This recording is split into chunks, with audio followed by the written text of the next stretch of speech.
Get ready with me. We're going to talk about bipolar today. I have a little while before I have to go to work, but a lot of people in my DMs be asking me about specific diagnoses. Also, if you ever ask me a question, it will always remain confidential. But I do want to cover that for y'all. So, today it's bipolar. First, I just want to say, if you do struggle with bipolar, you are not your diagnosis, but knowing about your diagnosis and getting the help you need will help you understand yourself a little bit more. So, bipolar, a lot of people think it's just like going throughout the day and you're just like this or that, and then you're happy, and like, no.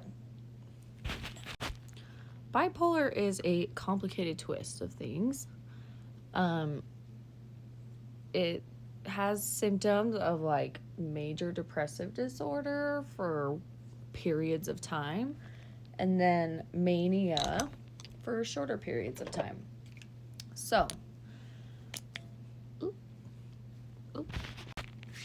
all right, symptoms of mania is like elevated self-confidence, like almost to like grandiosity, like I'm gonna take over the world real quick, just right quick, I'm gonna do that. My favorite is a flight of ideas, right? They're just like talking faster than they can even like get the fucking words out. Like literally their thoughts are going like this, and they're just like And sometimes that's my favorite, actually. Sometimes when I have like a patient they're experiencing mania, I'm like, this would go viral, like, just saying. Other sign of mania is impulsive behavior. So like your credit cards be maxed, you text your ex, the things. Relatable. It's relatable though. It is relatable. Because of the amount of thoughts going in when a bipolar person is experiencing mania, they can get very agitated, overstimulated very easily.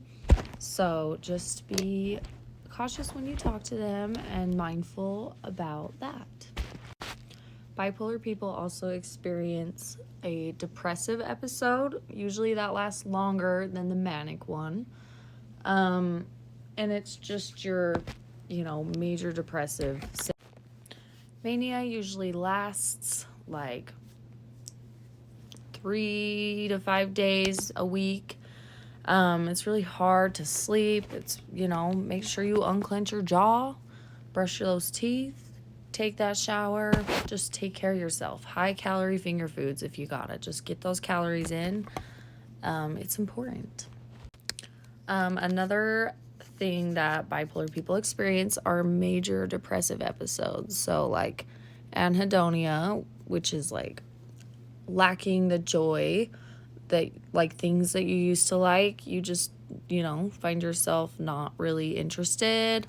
Fatigued, paranoia, that hits sometimes too, which can be hard. Like a lot of my patients think really that we are poisoning the food.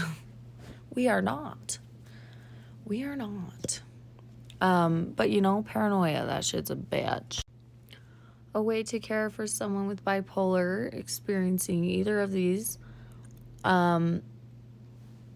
just, did you take your meds today? Have you eaten today? Have you brushed your teeth today? Just be very emotionally supportive because it is hard. And if you or someone with bipolar is experiencing suicidal ideations or thoughts of self-harm, just make sure that you get the help that you need. You can identify triggers.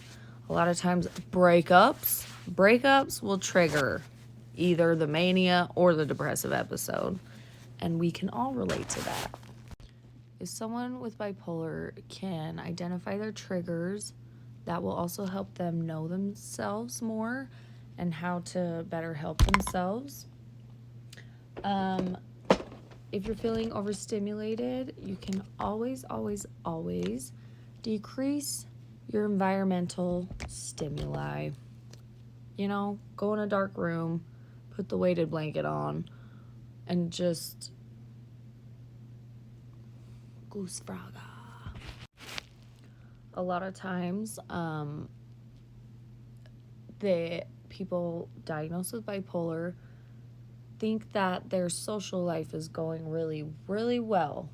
And even when that's not the case, they just kind of are seeing things a little bit differently and need all the love and support, just like anyone else.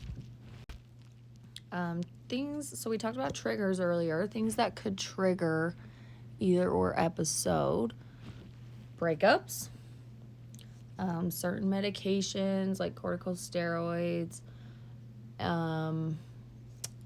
lack of sleep. Lack of sleep is a big one. That one's huge.